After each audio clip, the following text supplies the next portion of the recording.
به نام خدا، سلام و عرض ادب. وقت شما عزیزان بخیر. خیلی خوشحالیم که در خدمت شما هستیم با یک ویدیو بسیار مهم و البته کاربردی. موضوع صحبت امروز ما در مورد تکلیف ارسال اظهارنامه مالیاتی و ارسال فرم تبصره ماده 100 هست. در این ویدیو اول میپردازیم به اینکه چرا ما اظهارنامه مالیاتی باید ارسال بکنیم، البته خیلی مختصر چون چیز بدیهیه. بعد از اون در مورد جایگاه فرم تبصره ماده 100 صحبت خواهیم کرد و ببینیم که این فرم تبصره ماده 100 که اینقدر در موردش صحبت میکنن چیه و در نهایت میپردازیم به آخرین دستورالعملی که در مورد فرم تبصره ماده 100 از سوی سازمان امور مالیاتی صادر شده و بحث آخرمون هم در مورد سوالهای رایج و کاربردی این موضوع هستش که حالا بر من ارسال کردین یا من فکر میکردم که بهتر در موردش صحبت کنیم، که البته یکی از مهمترین سوالها و تکراری ترین سوالها اینه که ما اظهارنامه ارسال بکنیم یا فرم تبصره ماده 100. اگر این سوالاتی هست که شما پیش روتون هست و در ذهنتون دارین، پیشنهاد میکنم که در کنار بنده باشین. این ویدیو مختص به شماست که به این سوالات پاسخ بدیم. امیدوارم که مطالب کاربردی باشه. دو تا نکته عرض کنم. هر سال بحث تبصره ماده 100، بحث اظهارنامه مالیاتی به واسطه بروز بودن قوانین مالیاتی تغییراتی داره. حالا ممکن این تغییرات زیاد باشه یا تغییرات کم باشه. عرایض بنده صرفاً در مورد عملکرد مالیاتی مؤدیان که به صورت صاحبان مشاغل فعالیت میکنن، یعنی اشخاص حقیقی که کسب و کار دارن، صرفاً برای 1403 صادق هستش و برای سالهای قبل و بعد کاربردی احتمالاً نخواهد داشت. و واسطه اینکه ما این ویدیو رو در یوتیوب بارگذار میکنیم و انشالله سالها میمونه و از این بابت نکته‌ای که حتما باید بهتون بگم.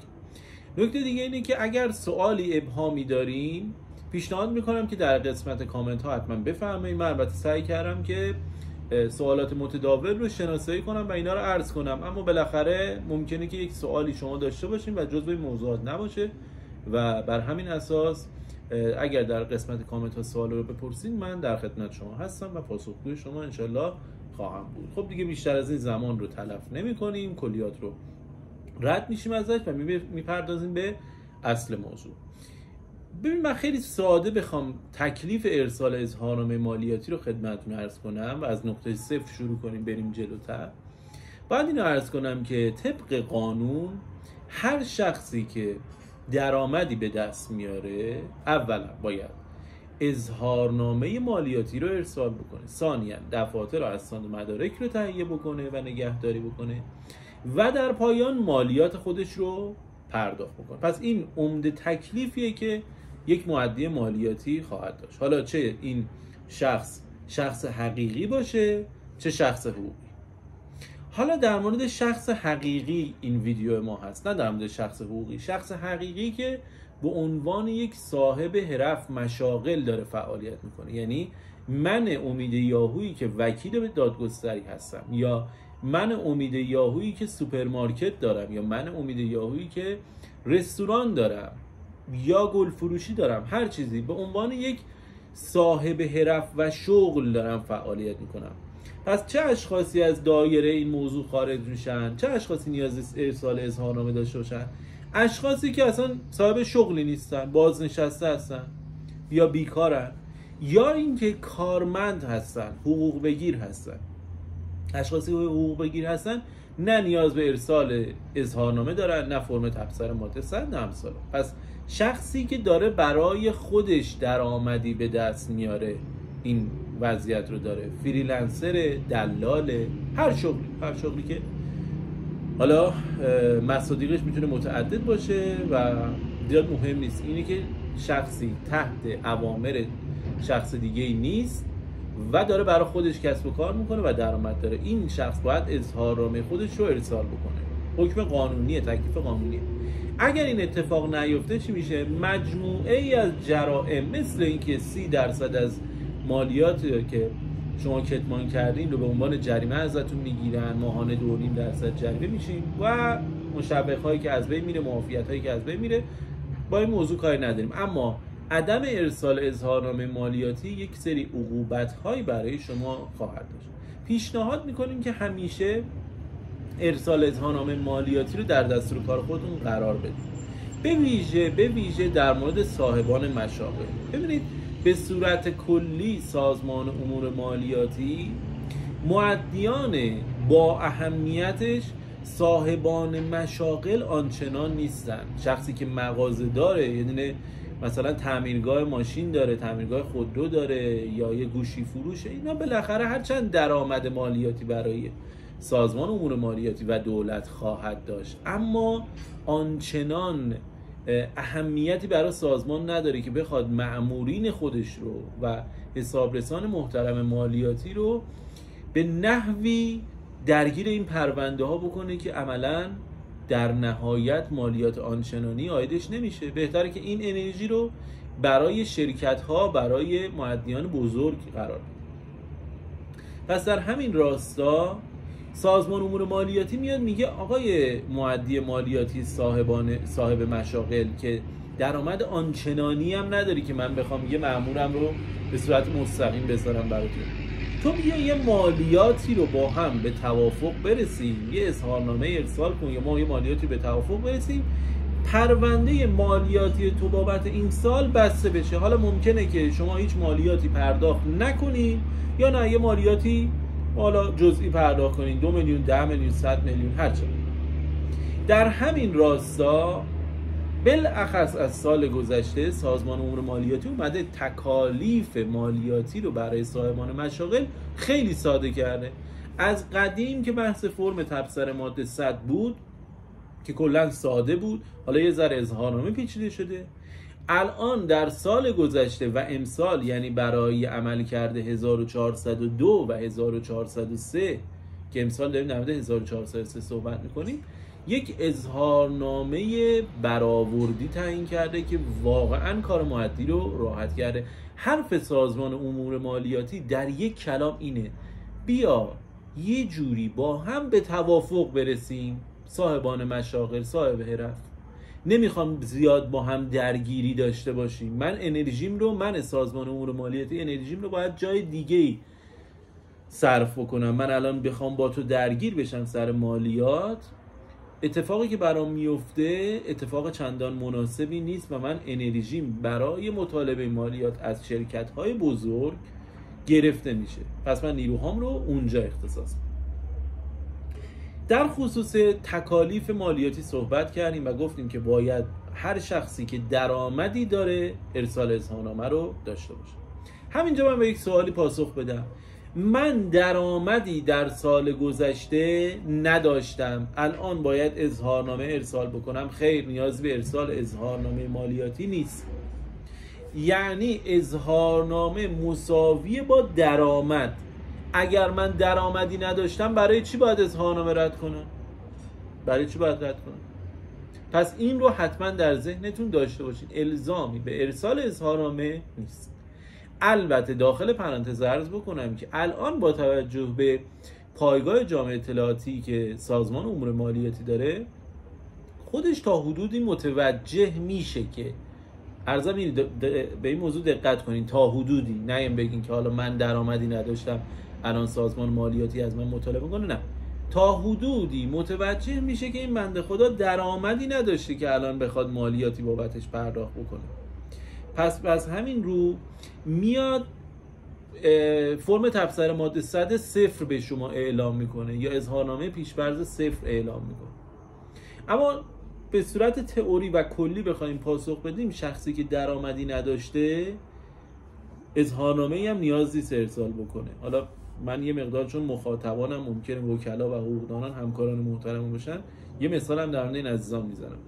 مثلا شخصی وکیل دادگستری اما فعالیت وکالتی نداشته، پرونده‌ای نگرفته، یا کارآموزه نتونسته پرونده جذب کنه، درآمدی نداشته، این شخص نیازی به ارسال اظهارنامه مالیاتی نخواهد داشت. این از این. پس این نکته رو هم حتما داشته باشید. دیگه سوالیه که پاسخ داده شد. بریم سراغ ادامه بحث. عرض کردم درآمد مساوی اظهارنامه. سازمان امور مالیاتی میگه اظهارنامه من رو ارسال بکن. هر سال تا پایان خرداد ماه مهلت ارسال اظهارنامه است، اما امسال در سال 1404 که داریم بابت عملکرد خودمون در مورد نامه اعمال اقتصادی خودمون در سال 1403 اظهارنامه ارسال میکنیم، تا پایان شهریور ماه با توجه به مصوباتی که مراجع قانونی صادر کردن، تا پایان شهریور ماه ما میتونیم ارسال اظهارنامه رو داشته باشیم و شما میتونید تا پایان شهریور تعیین تکلیف بکنید بحث پرونده مالیاتی خودتون رو، یا ارسال اظهارنامه یا فرم تبصره ماده 100. حالا فرم تبصره ماده 100 چیه؟ ما گفتیم ارسال اظهارنامه یعنی شما درآمد خودتون، هزینه‌های خودتون و هر موضوع دیگه که مرتبط با فعالیت اقتصادی شما در سال گذشته هست رو به سازمان اعلام میکنه. سازمان میاد باز کار رو ساده تر میکنه، میگه آقا یه مؤدی مالیاتی که در یک شهرستان دور افتاده سوپرمارکت داره شاید نتونه ارسال اظهارنامه داشته باشه یا بتونه تکالیفش رو به نحو صحیح انجام بده، اسناد و مدارک نگهداری کنه، دفاتر نگهداری. میگه باشه من این رو و امثال این آدم ها رو استثناء میکنم از ارسال اظهارنامه، مستند به اختیار و صلاحیتی که در تبصره ماده 100 قانون مالیات‌های مستقیم به سازمان اعطا شده، میاد یه نوعی توافق میکنه با اون صاحب حرف و مشاغل. میگه آقا به نظر من مالیات مقطوعی رو تو پرداخت بکنی، نه ازت ارسال اظهارنامه میخوام، نه دفاتر میخوام بگیرم، نه بعدم به پروندهت رسیدگی میکنم، همین مالیات اندک رو به من پرداخت بکن دیگه. شما در سال 1403 ارتباطی با سازمان امور مالیاتی نخواهی داشت. این ساده تبصره ماده 100. عرض کردم دوباره میگم، تبصره ماده 100 برای اشخاصی هستش که از نظر درآمدی آنچنان درآمد بالایی ندارن. فلسفه تقنینی تبصره ماده 100 اینه که شخصی که درآمدی نداره نیازی نیستش که درگیر تکالیف مالیاتی از جمله ارسال اظهارنامه، تنظیم دفاتر و اسناد و مدارک و امثال اون. اینجا به نوعی سازمان امور مالیاتی و مؤدی توافق میکنن این تومن پرداخت بشه و موضوع پرونده مالیاتی این شخص در اون سال خاتمه پیدا بکنه. بحث تبصره ماده 100 همونطور که از عرایضم مشخص بود به نوعی توافقه، یعنی سازمان میگه من از تو انقدر مالیات بگیرم دیگه کاری باهات ندارم. حالا بعضی موقع ها این میزانی که اعلام میشه به نفع اون مؤدی مالیاتیه که اونجا توافق میکنن تمام میشه میره، اما بعضی موقع ها مؤدی میگه آقا چه خبره این مبلغ خیلی زیادتر از درآمد منه، من اصلا درآمدی نداشتم، اصلا درآمد داشتم اما انقدر که تو میگی نبوده، اینجا من قبول ندارم، باید چیکار کنم؟ من نمیخوام با سازمان توافق بکنم، اینجا باید چه اتفاقی؟ سازمان میاد اینجا میگه خب حالا که تو فرم تبصره ماده 100 رو ارسال نکردی، نمیخوای با من توافق بکنی، مشکلی نداره، اظهارنامه خودت رو ارسال بکن، اسناد و مدارکت رو به من ارائه بده، ممیز من میاد اون اظهارنامه رو رسیدگی میکنه، اسنادت رو رسیدگی میکنه، اگر اظهارات درست باشه تایید میکنه، مالیات تموم میشه، قطعی میشه، میره اظهارنامه اصطلاحاً قطعی میشه مبلغش. اما اگر قبول نداشته باشه اظهارنامت رو قبول نمیکنه، نمیپذیره و یک برگ تشخیص جدید صادر میکنه و مالیات رو ازت مطالبه میکنه، اون بیشتر از اون اظهارنامه‌ای که شما اعلام کرد. پس اگر تبصره ماده 100 رو قبول نداری، بسم الله اظهارنامه. من این نکته رو می‌خواستم آخر بگم ولی الان هم میگم، باز اگر حضور ذهن داشتم آخر ویدیو هم اشاره میکنم. بهتره که همون تبصره ماده 100 رو، تجربی این موضوع اصلا نه پایه قانونی داره نه علمی داره نه چیز، بهتر اون تبصره ماده 100 که به شما اعلام میشه رو قبول بکنیم، وارد چالش اظهارنامه نشید. ما خیلی از اشخاصی که به دفتر ما مراجعه کردن و گفتن که این اتفاق برام افتاده، باعث شده که این نتیجه رو بگیریم که در برخی موارد اگر میبینیم که اختلاف بسیار فاحش نیست و شما میتونین با این تفاوت کنار بیان، همون تبصره ماده 100 رو ارسال بکنین، نیاز به ارسال اظهارنامه نیست. ما مؤدی مالیاتی رو داشتیم که اومده میگه آقا من همیشه مالیاتم 2 میلیون 3 میلیون 5 میلیون، یه دفعه تبصره ماده 100 اومد گفت 50 میلیون، منم گفتم چه خبره؟ 5 میلیون رو قبول ندارم. رفت اظهارنامه داد، مالیاتش شد 500 میلیون و حالا دنبالش بود که 500 میلیون رو تعدیل کنه. من نمیدونم، شاید شخصی بگه نه 50 میلیون تا 5 میلیون هم فاصله زیاده. این معیار شخصیه، باید خودش ببینه آیا واقعا انقدر درآمد داشته، آیا این مبلغ قابل اغماض هست، قابل چشم پوشی هست یا نیست. اگر قابل چشم پوشی هستش بیخیالشه و اون تبصره ماده 100 ارسال کنه. اگر نیستش وارد اظهارنامه بشه. وارد اظهارنامه شدن به نوعی وارد اختلاف شدن با سازمان امور مالیاتی رو میتونه در پی داشته باشه. البته با تغییراتی که در بحث اظهارنامه مالیاتی سال گذشته و امسال پیش اومده، یه مقدار این چالش ها و اختلافات احتمالی کاهش پیدا کرده که در ادامه عرایزم به صورت کامل خدمتتون عرض می‌کنم. پس ما تا اینجا فهمیدیم که هر شخصی درآمد داره باید اظهارنامه بده. برخی اشخاص اظهارنامه دادنشون به صلاح نه خود مؤدیه نه به نفع سازمانه، میاد میگه تبصره ماده 100 ارسال بکنیم تا دیگه مشکلی پیش نیاد برای این اشخاص و فرم تبصره ماده 100 ارسال میکنن که در حکم ارسال اظهارنامه مالیاتیه. وقتی فرم تبصره ماده 100 ارسال کنن با سازمان توافق میکنن بر پرداخت یک مالیات مقطوعی و این توافق نتایجی که داره اینه که سازمان امور مالیاتی دیگه نمیاد از این شخص اسناد و مدارک مطالبه بکنه، دفاتر مطالبه بکنه و اینها، از تکالیف معافش میکنه، از ارسال اظهارنامه معاف میکنه. به نوعی پرونده این شخص در این سال مختومه میشه. حالا بریم سراغ این که چه جزئیاتی داره تبصره ماده 100 ارسال کردن. این جزئیات رو در ادامه ما میخوایم با بررسی دستورالعمل 200/38/862 که در تاریخ 29/5/1404 صادر شده بپردازیم بهش و بررسی کنیم. ببینیم در سال 1403 ما چه فعالیت های انجام دادیم، چطوری باید این اظهارنامه خودمون یا تبصره ماده 100 رو ارسال کنیم. این نکته من گفتم تو بین کلامم، ولی باز ممکنه که شاید اطلاعات شما نسبت به امور مالیاتی چندان نباشه و این یک چالشی تو ذهنتون باشه.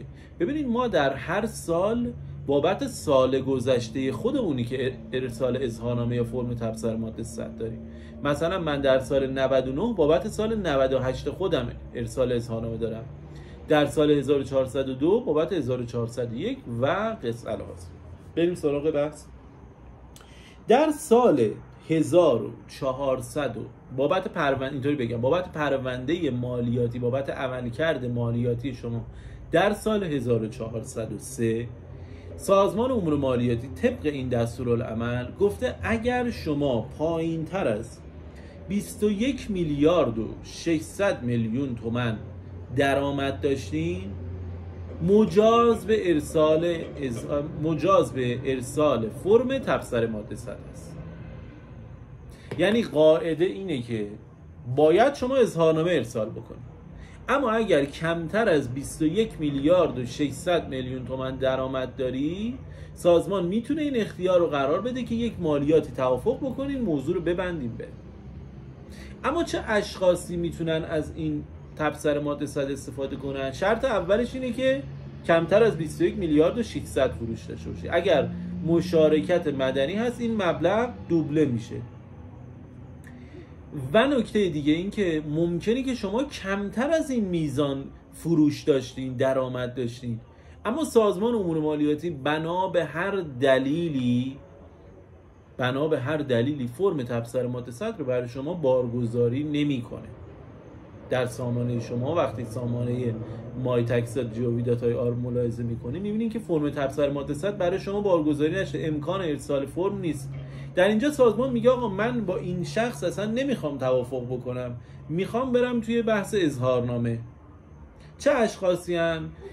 غالبا وکلا که مثلا از دستگاه پست استفاده نکردن میتونن از این جمله اشخاص باشن، یا برخی پزشکان که حالا در ادامه خدمتتون عرض میکنم. ولی بالاخره ممکنه سازمان امور مالیاتی بنا به هر دلیلی فرم تبصره ماده 100 رو برای شما در دسترس قرار نده. شما ممکنه 10 میلیون فروش داشته باشی، اما چون فرم تبصره براتون بارگذاری نکرده باید برین توی بحث اظهارنامه مالیاتی. پس این از این. ما گفتیم که تبصره ماده 100 برای اشخاصی که کمتر از 21 میلیارد و 600 فروش داشتن و سازمان امور مالیاتی هم فرم رو براشون قرار داد. نکته بعدی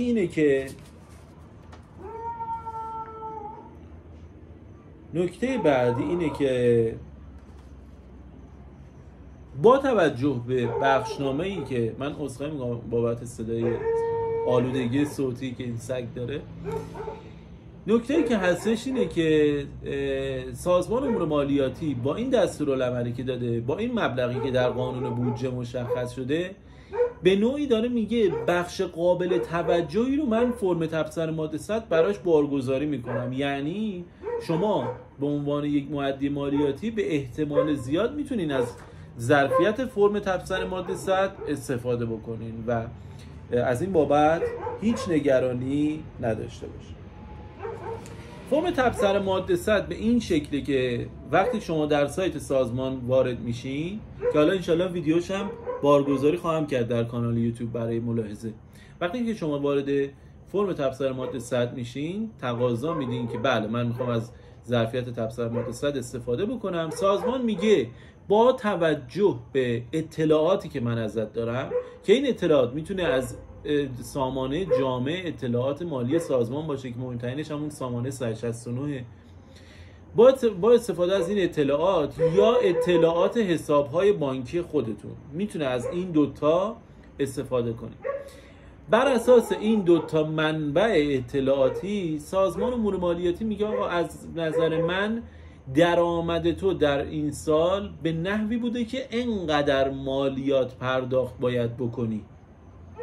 پس چی شد؟ اطلاعاتی که به سامانه معاملات فصلی ارسال شده از طرف به طرفیت شما یا مثلا سامانه مؤدیان و امثال هم، یا اینکه اطلاعات حساب بانکی شما رصد شده و بر اساس این اطلاعات به نظر سازمان اینقدر شما درآمد دارین، یک مالیاتی به شما پیشنهاد میکنه. مثلا میگه امید یاهو از نظر من تو اینقدر درآمد داشتی، حالا درآمد قید نمیکنه ولی میگه با توجه به اطلاعاتی که من از تو دارم مالیات تو باید 10 میلیون تومان باشه، 20 میلیون تومان باشه، 40 میلیون تومان باشه، مالیات مقطوع در اجرای تبصره ماده 100. اگر قبول داری بسم الله توافق بکنیم، یه کدی برات SMS میشه، اون کد رو بر من بخونی به منزله توافق و تبصره ماده 100.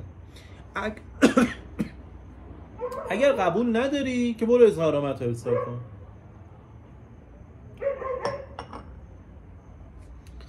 پس چی شد؟ سازمان بر اساس اطلاعات حساب‌های بانکی و سایر اطلاعات میاد درآمد شما رو میاد درآمد شما رو یک مبلغی برآورد میکنه و بر اساس برآورد خودش یک مالیات مقطوعی رو اعلام میکنه. این میشه فرم تبصره ماده 100. اگر شما قبول نداری میتونی بری اظهارنامه مالیاتی ارسال بکنی. چه زمانی ما قبول نداریم؟ زمانی که درآمدی که از ما شناسایی میکنه واقعی نباشه. حالا من در ادامه بیشتر در مورد صحبت، یه بخشی از ویدیو در مورد اینه که ما چه زمان ارسال اظهارنامه داشته باشیم، چه زمان تبصره ماده 100، اونجا کامل میگم. ولی اینجا به صورت سربسته بگم، اینجا که سازمان میگه من با توجه به اطلاعاتم به نظرم میرسه تو اینقدر درآمد داری، اینقدر مالیات عادلانه است، اگر ببینیم اطلاعاتش صحیح نیستش باید ارسال اظهارنامه رو در دستور کار خودمون قرار بدیم. طبق دستورالعمل موضوع صحبت امروز ما، اگر شما سامانه براتون فرم تبصره ماده 100 بارگذاری بکنه، اما در این مهلت، در مهلت تا پایان شهریور ماه 1404 شما نه ارسال تبصره ماده 100 داشته باشین نه اظهارنامه مالیاتی ارسال کنین، یعنی هیچ کاری انجام ندید، در صورتی که فرم تبصره ماده 100 در سامانه برای شما بارگذاری شده باشه، همون فرم تبصره ماده 100 به منزله قبولی شما اعلام خواهد شد. پس چی شد؟ دو حالت داره، یا برای من فرم تبصره ماده 100 در سامانه ثبت میشه، قابل استفاده است، قابل دسترسه، یا نمیشه. در مورد فرضی که نمیشه اصلا صحبتی نداره. در سامانه در دسترسه. حالا من یا میرم فرم تبصره ماده 100 رو قبول میکنم یا قبول نمیکنم، میرم ارسال اظهارنامه انجام میدم یا اصلا ولش میکنم، هیچ کاری انجام نمیدم. در فرض سوم در دستورالعمل اومده که این به منزله پذیرش شما و توافق در مورد اون مالیات مقطوع هست. پس به این موضوع هم توجه بکنید. اگه مالیاتتون یه اسمسی معمولا میاد میگه که آقا مالیات مقطوع ما مورد نظر ما، سازمان میگه مالیات مقطوع مورد نظر ما از نظر درآمدی که شما به دست آوردین 1,500,000 تومان هرچی. اگر تو قبول داری میتونی هیچ کاری انجام ندی و اون به منزله پذیرشت و تمکینت باشه. اگر قبول نداری میتونی کارهای دیگه انجام بدی. البته من پیشنهادم اینه که حتما هر چند که این بند در این دستورالعمل اومده، اما برای اینکه خیالتون راحت باشه شما خودتون رأساً برین در سامانه و اون ترتیبات مقرر رو انجام بدین که اون دستورالعمل رو رعایت کرده باشه و فرم تبصره ماده 100 رو ارسال کرده باشه. پس این نکته مهم رو هم توجه بکنید. یه نکته من عرض کردم که در سامانه یک درآمدی از شما اعلام میشه، میگه آقا تو اینقدر از نظر من درآمد داری. من امید یاهو میدونم که فرضاً به من گفته 200 میلیون تومان تو در سال 1403 درآمد داشتی، من میدونم 150 میلیون درآمد داشتم یا میدونم 250 میلیون درآمد داشتم. اینجا باید چی کار بکنم؟ عرض کردم در مورد کم بودنش صحبت کردیم، بازم صحبت خواهیم کرد. اما اگر درآمدی که سازمان از من شناسایی کرده کمتر از میزان واقعی هست، چه اتفاقی بیفته؟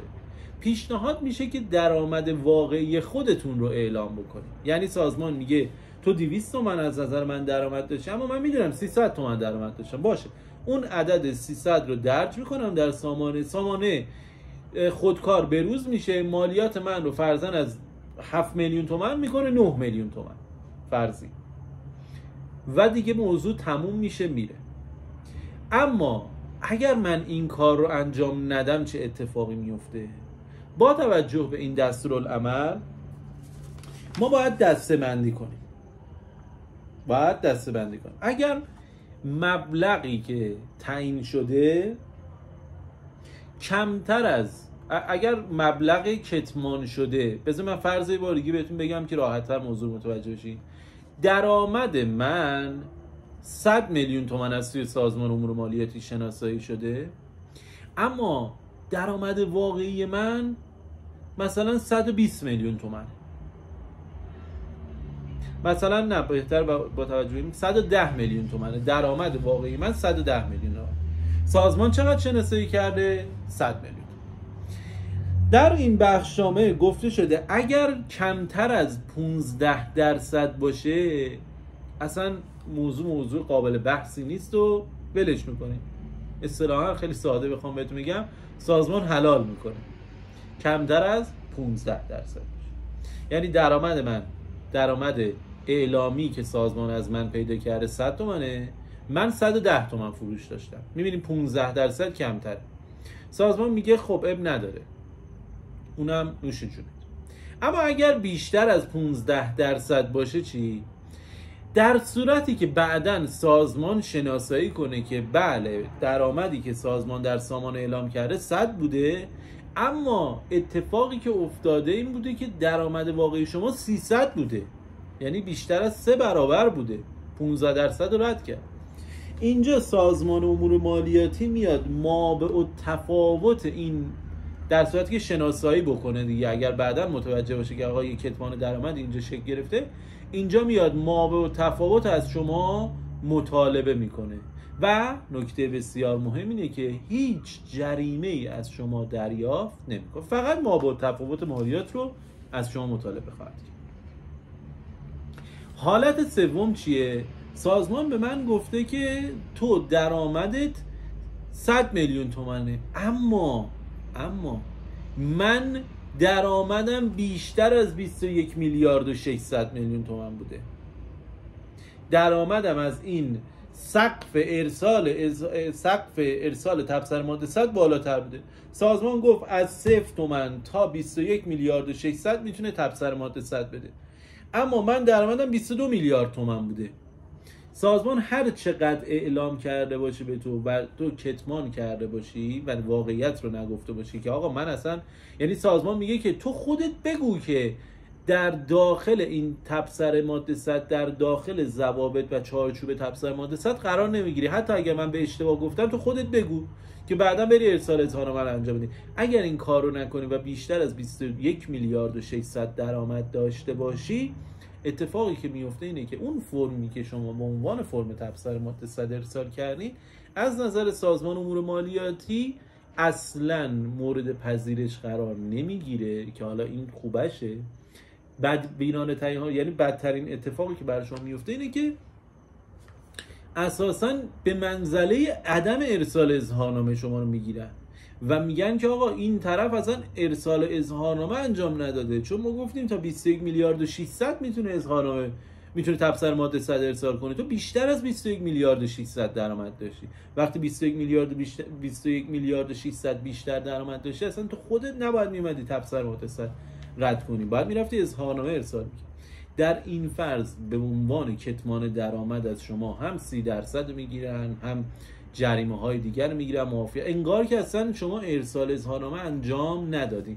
یعنی اینطوری بهتون بگم بین کسی که اصلا هیچ کاری نکرده، اظهارنامه نداده، اصلا براش مهم نبوده این چیزا، با شخصی که درآمدش بالای 21 میلیارد و 600 بوده و تبصره ماده 100 ارسال کرده، هیچ تفاوتی از نظر سازمان امور مالیاتی وجود نداره. هر دو به یک نحو مجازات خواهند شد. جمع‌بندی کنیم. بحث ما در مورد این بود که یک مبلغی رو سازمان اعلام کرده به عنوان درآمدی که از اون شخصه. حالا این درآمد واقعی نیست. درآمدی که سازمان اعلام کرده کمتر از درآمد واقعی. من میدونم درآمدم بیشتر از اون چیزی که سازمان اعلام کرده. اگر ما با تفاوت درآمدی که سازمان اعلام کرده با درآمدی که واقعی هست کمتر از 15% که عرض کردم حلال کرده سازمان، میگه اب نداره. اما اگر بیشتر از 15% تا سقف 21 میلیارد و 600 ما با تفاوت مالیات از شما مطالبه خواهد شد. اما اگر بالای 21 میلیارد و 600 باشه، انگار که شما از روز اول اظهارنامه انجام ندادی، هیچ تکلیفی انجام ندادی و با این شکل با شما برخورد میشه. پس اینم بحث تفاوت بین مبلغ اعلامی سازمان امور مالیاتی و اینکه تبصره ماده 100 چه عددی رو در سامانه اعلام کرد. حالا میرسیم به بحث بعدیمون. به هر دلیلی ما نتونستیم تبصره ماده 100 ارسال کنیم، نتونستیم به توافق برسیم با سازمان، چه باید بکنیم؟ گفتیم چه اشخاصی نمیتونن؟ اشخاصی که یا بالای 21 میلیارد و 600 درآمد داشتن، یا سازمان این سامانه رو در اختیارشون قرار نداده که اصلا بخوان مالیات مقطوع موضوع تبصره ماده 100 ارسال بکنن، یا فرض سوم این بود که به ضررتون اصلا تبصره ماده 100 ارسال کنین. عرض کردم درآمدتون کمتر از اون چیزی که سازمان اعلام میکنه و شما نمیتونی از این مابعد تفاوت چشم پوشی کنی که حالا در آخر ویدیو کاملی موضوع رو شرح میدم. به هر دلیلی الان تو ذهنتون این باشه که به هر دلیلی من نمیتونم تبصره ماده 100 ارسال کنم، اظهارنامه باید بدم. چه اتفاقی میفته؟ اظهارنامه یک سری جزئیات بیشتر داره که آقا درآمد من چقدره، هزینه من چقدره، حساب بانکیم چی بوده چی نبوده، اینا رو میخوای اعلام بکنه. سازمان در سال 1402 و 1400 سازمان بابت پرونده مالیاتی در سال 1402 و 1403 یک ظرفیت خوبی رو قرار داده. انصافا اقدام قابل تمجید و قابل ستایشی که گفته شده. ما یک اظهارنامه برآوردی برای شما تعیین میکنیم تحت عنوانی هم که سازمان در دستورالعمل ازش یاد کرده رو من خدمتتون عیناً عرض کنم. اظهارنامه پیشفرض. عنوان این اظهارنامه پیشفرض. یعنی سازمان میگه آقا من به هر دلیلی نتونستم تو تبصره ماده 100 باهات به توافق برسم دیگه. الان من میخوام باهات میخوام برام ارسال اظهارنامه داشته باشی، اما ببین من برای اینکه کارت راحت باشه یه سری اطلاعات ازت دارم. درآمدات به نظرم ایناست، درآمدات به نظرم اینقدر هزینت و هم امثالم. من این اظهارنامه رو برات به صورت پیش‌فرض دارم. تو میتونی این اظهارنامه رو یا تایید کنی یا تکمیل کنی. پس یه اظهارنامه پیش‌فرض داره که شما میتونی یا اونو تایید بکنی یا تکمیل بکنی. نکته ای که هستش در مورد این بحث اظهارنامه پیش‌فرض اینه که سازمان میگه آقا اینقدر درآمد دارم، اینقدر مثلا هزینه داریم و اینو من به نظرم اون اظهارنامه‌ای که تو باید ارسال کنی. حالا شما دو تا حالت دارین، یا این اظهارنامه رو قبول میکنین، عیناً تایید میکنین و ارسال میکنین، شبیه همون بحث مالیات مقطوع تبصره ماده 100 هستش، یا اینکه نه، میگی که آقا این عدد واقعی نیست، همچنان من میخوام تکمیل بکنم این اظهارنامه پیش‌فرضی که تو به من معرفی کردی. مثلا تو به من گفتی که از نظر من درآمد تو 10 میلیارده. آقا این 10 میلیارد تومان که تو اعلام میکنی تو حساب بانکی اومده، 9 میلیاردش بابت فروش خونه بوده. من 1 میلیارد درآمد شغلی داشتم، تو باید بابت اون 1 میلیارد از من درآمد رو تعیین کنی و در نهایت مالیات رو مطالبه بکنی. پس دو تا حالت داره در بحث اظهارنامه پیش‌فرض، یا ما عیناً تایید میکنیم یا ما تکمیل میکنیم. میگیم آقا این اظهاراتی که تو در این اظهارنامه پیش‌فرض اعلام کردی مطابق با واقعیت نیست، که اینجا ما داریم تکمیل میکنیم اظهارنامه رو. پس این از این. حالا سازمان چه واکنشی نشون میده؟ سازمان میگه اگر من به تو یک اظهارنامه پیش‌فرض ارائه بدم و تو این اظهارنامه پیش‌فرض رو عیناً تایید بکنی، یا اینکه تکمیل بکنی به نحوی که مناسب با نفع من سازمان هستش، من اصلا اظهارنامه تو رو در جا تایید میکنم، وارد رسیدگیش نمیشم. یعنی من در اظهارنامه درآمدی که برام شناسایی شده 1 میلیارده، منم اظهارنامه 1 میلیاردی رو قبول دارم، تایید میکنم عیناً. یا نه اصلا اظهارنامه‌ای که اعلام میشه میگه درآمدت 1 میلیارده، من اون 1 میلیارد رو میگم اشتباه میکنی، 1 میلیارد و 500 بیشتر از اون چیزی که سازمان گفته اعلام میکنم. در اینجا سازمان اون اظهارنامه پیش‌فرض شما رو عیناً تایید میکنه، برگ قطعی صادر میشه و به عنوان یک اظهارنامه کمریست وارد رسیدگی هم نخواهد شد. اما اگر شما بیاین اظهارنامه رو به نحوی تکمیل بکنید که از حداقل مقرر در اون اظهارنامه، حداقل مقرر مالیاتی که سازمان مد نظرشه کمتر بشه، اونجا دیگه شما باید وارد رسیدگی بشین. ممیز محترم مالیاتی بعداً از شما اسناد و مدارک میخواد، دفاتر میخواد، راستی آزمایی میکنه که آقا چرا این درآمدی که به ما از تو پیش‌فرضمون بود رو قبول نکردی و یک اظهارنامه داشت. اون موقع دیگه باید شما اسناد و مدارک ارائه بدی، اون موقع دیگه باید دفاتر اعلام کنی. پس تا اینجا ما یک کلیاتی و یک مروری بکنیم ببینیم چه اتفاقاتی افتاد، برسیم سراغ بحث آخر ویدیومون که ویدیومون خیلی هم طولانی شد. ما گفتیم یا باید ارسال اظهارنامه داشته باشیم یا تبصره ماده 100. اگر کمتر از 21 میلیارد و 600 درآمد داشتیم، سازمان امور مالیاتی هم صلاح دونست که سامانه تبصره ماده 100 رو برای ما بارگذاری کنه، در دسترس ما قرار بده، ما میتونیم تبصره ماده 100 رو ارسال بکنیم، یه مالیات مقطوعی که به توافق بین من و سازمان امور مالیاتی هست رو پرداخت بکنیم. اگر مالیات مورد توافق قرار نگیره، من باید اظهارنامه ارسال بکنم. اما اگر میخوام ارسال اظهارنامه داشته باشم، سازمان یک امتیاز و یک ظرفیتی قرار داده که میگه من برای یک اظهارنامه پیش‌فرض در دسترس قرار میدم. شما این اظهارنامه پیش‌فرض رو اگر عیناً تایید کنین یا بیشتر از اون حداقل مالیات مورد نظر سازمان بخواین پرداخت بکنین، سازمان هم میگه باشه، من اصلا این اظهارنامه تو رو عیناً تایید میکنم و برگ قطعی صادر میکنم، چون تو یه معدی کم ریسکی. اما اگر شما بگی آقا این مالیاتی که در اظهارنامه پیش‌فرض بر من اعلام کردی زیاده، خیلی کمتر از این من درآمد داشتم، اونجا دیگه اظهارنامه شما طبق قاعده وارد رسیدگی و حسابرسی مالیاتی میشه و از شما اسناد مدارک و دفاتر. نکته دیگه این که اگر در اظهارنامه پیش‌فرض بگن درآمدی که ما از تو داریم 100 میلیون تومنه و مالیاتی که باید بدیم مثلا 15 میلیون تومنه. اگر در این فرض درآمد شما 100 میلیون نباشه، 150 میلیون باشه، 200 میلیون باشه، 300 میلیون باشه، این مابع و تفاوت همراه با جرائم قانونی دریافت میشه. یه بار دیگه بگم، اگر در بحث اظهارنامه پیش‌فرض یک مبلغی به عنوان درآمد شما تعیین بشه، اما این مبلغ از درآمد واقعی شما کمتر باشه و شما این موضوع رو در سامانه اعلام نکنین، در این صورت اگر بعداً سازمان متوجه بشه، جرائم رو ازتون مطالبه خواهد کرد به انضمام اون مابع و تفاوت مالیات. یه نکته تطبیقی هم در مورد این وضعیت با تبصره ماده 100 بگم. در تبصره ماده 100 اگر همچین اتفاقی میافتاد، یعنی مبلغ مورد توافقتون با سازمان کمتر از درآمد واقعیتون بود، سازمان فقط مابع و تفاوت رو میگرفت، مگر اینکه بالای 21 میلیارد و 600 باشه. اما در بحث اظهارنامه پیش‌فرض سازمان میاد مابع و تفاوت رو به انضمام جریمه ها میگیره. این تفاوتی که در تبصره ماده 100 جریمه ها رو نمیگرفت، در اظهارنامه جریمه از شما مطالبه خواهد شد. برسیم به بحث آخر. سوالی نمونده که نکته بگم. حالا برسیم به سوال آخر، بحث آخر ویدیو. امیدوارم که حالا اگر نکته‌ای مونده بود، چالشی مونده بود، در ویدیوهای بعدی تکمیلی بهتون عرض بکنم. سوالات و پرسشاتون رو بپرسین و من ببینم که در مورد صحبت نکردم.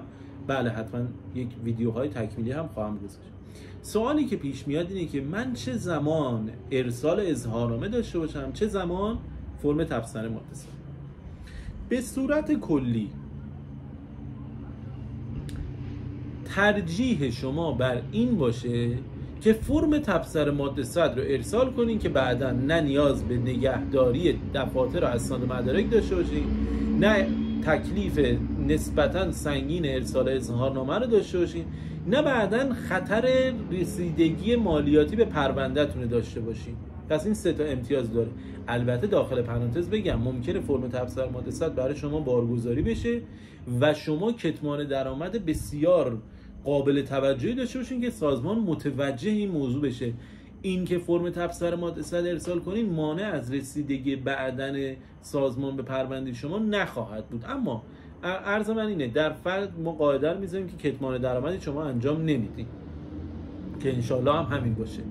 اگر شما کتمان درآمدی انجام نمیدین و دارین فرم تبصره ماده 100 در دسترس شما قرار گرفته و کمتر از 21 میلیارد و 600 درآمد داشتین و سازمان فرم تبصره ماده 100 رو براتون قرار داده، بهترین کار اینه که فرم تبصره ماده 100 رو ارسال بکنه. اما اگر یک، مالیاتی که برای شما تعیین شده بسیار بیشتر از اون چیزیه که در انتظار ذهنی شما هست، میگه آقا من تو ذهنم 5 میلیون بوده الان شده 100 میلیون، خب انقدر مابع و تفاوت زیاده که من میگم میرم تو کار ارسال اظهارنامه، اب نداره، من تمام سختیشو به جون میخرم و درآمد و مالیاتم رو بر مبنای درآمد واقعی اعلام میکنم. یا حالتی هم هستش که سازمان یک درآمدی رو برای شما شناسایی کرده که منشأ اون پولی که به حساب شما اومده اصلا درآمد فعالیت شغلی شما نیست. مثلا پول قرض گرفتین، مغازه فروختین، خونه فروختین، پول پیش مثلا خونه‌ای بوده، هر چیزی که ربطی به درآمد شما نداشته. در اینجا سازمان میاد مثلا یه مسئله که هست، سازمان میاد بر چه اساسی مالیات مقطوع تبصره ماده 100 پیشنهاد میکنه؟ بر اساس اطلاعاتی که داره. یکی از منابع اطلاعاتیش هم حساب بانکی شماست.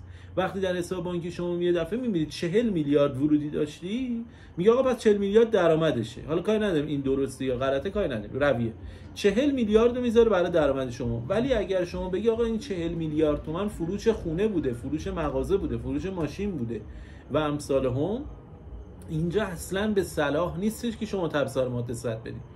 سازمان بر اساس 40 میلیارد ممکنه بیاد بگه آقا تو 1 میلیارد تبصره ماده 100 مالیات مقطوع تبصره ماده 100ته، در حالی که تو کلا 1 میلیارد هم فروش شغلی نداشتی. تمام این 40 میلیارد بابت فروش یک خونه ای، مغازه ای، چیزی بوده. اینجا خب طبیعتا نباید تبصره ماده 100 ارسال بکنیم، باید حتما ارسال اظهارنامه رو در دستور کار خودمون قرار. پس حالت اولی که من ارسال تبصره ماده 100 انجام نمیدم، مالیات مقطوع رو به توافق نمیرسم، میرم در بحث ارسال اظهارنامه، اینه که درآمد بسیار بالاتر از اون میزان واقعی شناسایی شده. اینجا من به صلاح نیستش که تبصره ماده 100 ارسال کنم، میرم تو به بحث اظهارنامه. حالت دومیه که اصلا من یا بالاتر از 21 میلیارد و 600 فروش داشتم، یا اصلا سامانه در اختیار من قرار نگرفته که مالیات مقطوع پرداخت کنم، مثل برخی از وکلا که پایانه فروشگاهی دستگاه پوز ندارن. سازمان یا من برای این آدما، برای پزشک وکیلی که پایانه فروشگاهی نداره، اصلا سامانم رو این قابلیت که تبصره ماده 100 ارسال کنه رو در دستور کار قرار نمیدم. این آدم باید بره فقط خدمت شما عرض کنم که این آدم فقط باید بره ارسال اظهارنامه انجام بده، فرم تبصره ماده 100 در اختیارش قرار نمیگیره. خب وقتی مجبور باشی چاره‌ای نداره، ارسال اظهارنامه.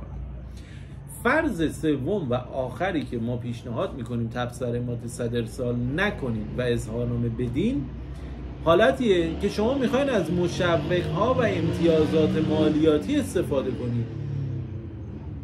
چه مشوق‌هایی؟ ببینید در قانون برخی مشوق‌ها قرار داده شده که شما میتونید با استفاده از این موارد بخشی از مالیات خودتون رو تعدیل کنید. مثلا هزینه‌های درمانی شخص خودتون یا اشخاص تحت تکفلتون، که حالا بحثش خیلی گسترده است، من فقط کلی شدیم. یه هزینه درمانی بابت خودتون داشتین، مثلا 200 میلیون خدای نکرده در هزینه بیمارستان و دکتر و دارو اینا دادین، خب میگی من اینو از درآمدم میخوام کسب بکنم. وقتی تبصره ماده 100 ارسال کنین این قابل کسر نیست، باید الزاما ارسال اظهارنامه داشته باشین. یا نه شما آدم خیری هستین، یک سری کمک به در اجرای ماده 172 قانون مالیات مستقیم یک سری کمک هایی کردین که این از مالیات شما قابل کسره، پس اینجا نیازی نیستش که تبصره ماده 100 بدیم، بلکه باید الزاما از ارسال اظهارنامه استفاده کنیم. یا یه حالت دیگه هم هست، یه خسارتی بابت آتش سوزی و امثال هم برای شما خدای نکرده پیش اومده که این هم از مالیات شما قابل کسره، مثل اتفاقی که امسال در جنوب کشور رخ داد و یه آتش سوزی خیلی سنگینی داشته که این افراد بهتره که به واسطه حجم زیاد خساراتی که داشتن اصلا تبصره ماده 100 ارسال نکنن، اظهارنامه بدن که این هزینه هایی که بابت آتش سوزی داشتن از درآمدشون کسر بشه. یا مثلا سیلی اومده، حالا من حضور ذهن ندارم در سال گذشته کجا سیل اومد، ولی اگر سیلی اومده، آتش سوزی اومده، حوادث این شکلی بوده، از مالیات قابل کسره و اشخاصی که میخوان از این امتیاز استفاده کنن نمیتونن تبصره ماده 100 ارسال کنن. و در نهایت در فرضی که شما مالیات علل حساب پرداخت کردین و این مالیات علل حساب رو میخواین از اون خدمتتون عرض کنم درآمد مشمول مالیات خودتون کسب بکنید، از اون مالیات نهایی که میخواین پرداخت بکنین کسب بکنید، که این مصداق ویژش همکاران محترم وکیل دادگستریه که بعضی موقع میرن یک ابطال تمبرهای سنگین 100 میلیون 200 میلیون 300 میلیونی دارن. این افراد میتونن این برای اینکه مالیاتی پرداخت نکنن این علل حساب رو از مالیات نهاییشون کسب بکنن، که خب برای اینکه علل حساب رو کسب بکنی الزاماً باید ارسال اظهارنامه رو در دستور کار خود قرار بدی. با تبصره ماده 100 این اتفاق نخواهد افتاد. و من فکر میکنم بخش قابل توجهی از سوالات رو پاسخ دادم. این نکته رو هم مجدد در آخر ویدیو عرض بکنم، کسی که درآمد نداشته ارسال اظهارنامه رو باید انجام بده. کسی که 1000 تومان درآمد داشته باید ارسال اظهارنامه رو انجام بده. پس یه بار عرض کنم، کسی که درآمد نداره اظهارنامه ارسال نکنه. کسی که 1000 تومان درآمد داره، حالا کاری نداریم معافیت داره، در نهایت مالیات پرداخت نمیکنه، ولی برای اینکه از این معافیت بخواد استفاده کنه، از مشوق‌ها استفاده کنه، باید اظهارنامه رو ارسال بکنه. ممکنه که همکاران جوان ما، کارآموزان یا وکلایی که تازه کارشون رو شروع کردن بیان بگن آقا من کلا یه پرونده داشتم، باشه بابت اون یه پروندهت باید اظهارنامه ارسال بکنی. ممکنه بگه من درآمدی نداشتم، پرونده‌ای نداشتم، خب نیازی نیست ارسال اظهارنامه داشته باشی. اما عرض کردم به صورت کلی با توجه به رویه‌ای که سازمان امور مالیاتی در سال‌های اخیر داره، به نحو خیلی زیادی و مصادیق خیلی زیادی که پوشش میده، به نحوی که اگر شخصی درآمد نداشته باشه سازمان هم یک فرم تبصره ماده 100 صفر پیشنهاد میکنه و این اشخاص نیازی به ارسال اظهارنامه نخواهند داشت. یه نکته خیلی مهم اینه که وکلا و همکاران عزیز ما که کارشون رو شروع کردن نباید بگن که زمان کارآموزی نیازی به انجام تکلیف مالیاتی نیست، ارسال اظهارنامه نیازی است انجام بدین. نه، شما از 1000 تومان درآمد اولتون باید اظهارنامه مالیاتی بدین، چه وکیل 1 روز سابقه هستین چه وکیل 50 سال سابقه هستین، در هر دو حالت درآمد دارین، باید ارسال اظهارنامه رو در دستور کار خودتون قرار بدین. خب خیلی خوشحال شدم که در خدمت شما بودم با موضوع تبصره ماده 100 و ارسال اظهارنامه. پیشنهاد میکنم که اگر ابهامی چالش دارین یک بار دیگه ویدیو رو ببینید. ما در این ویدیو در مورد این صحبت کردیم که ارسال اظهارنامه چیه، تبصره ماده 100 چیه، برای چه اشخاصی تبصره ماده 100 قابلیت استفاده داره، برای چه اشخاصی قابلیت استفاده نداره، چه اشخاصی از تبصره ماده 100 استفاده کنن، چه اشخاصی استفاده نکنن، اظهارنامه مالیاتی رو چجوری ارسال کنن، اظهارنامه پیش‌فرضی که سازمان اعلام میکنه چجوریه، تبصره ماده 100 که مبلغ مالیات مقطوعی که سازمان اعلام میکنه چجوریه اگر درآمد واقعیتون با میزانی که سازمان چه در بحث تبصره ماده 100 و چه در بحث اظهارنامه پیش‌فرض اعلام میکنه متفاوت بود، چه اقداماتی میشه انجام داد، چه عقوبت‌هایی در انتظارتون. همه این موارد رو خدمتتون در این چند دقیقه عرض کردم. باعث افتخار بود که در خدمت شما بودیم. امیدواریم که این سعادت داشته باشیم، ویدیوهای بیشتر با موضوعات کاربردی بیشتر رو خدمتتون عرض بکنیم. مجددا تکرار میکنم موضوع چالشی، ابهام زیاد داره. اگر سوالی دارین حتما در قسمت کامنت ها بپرسین، من در خدمت شما هستم، پاسخ مقتضی به مد نظرتون رو سعی میکنم در اسرع وقت ارائه بدم. خیلی ممنونم که این زمان و انرژی خودتون رو در اختیار بنده قرار دادین و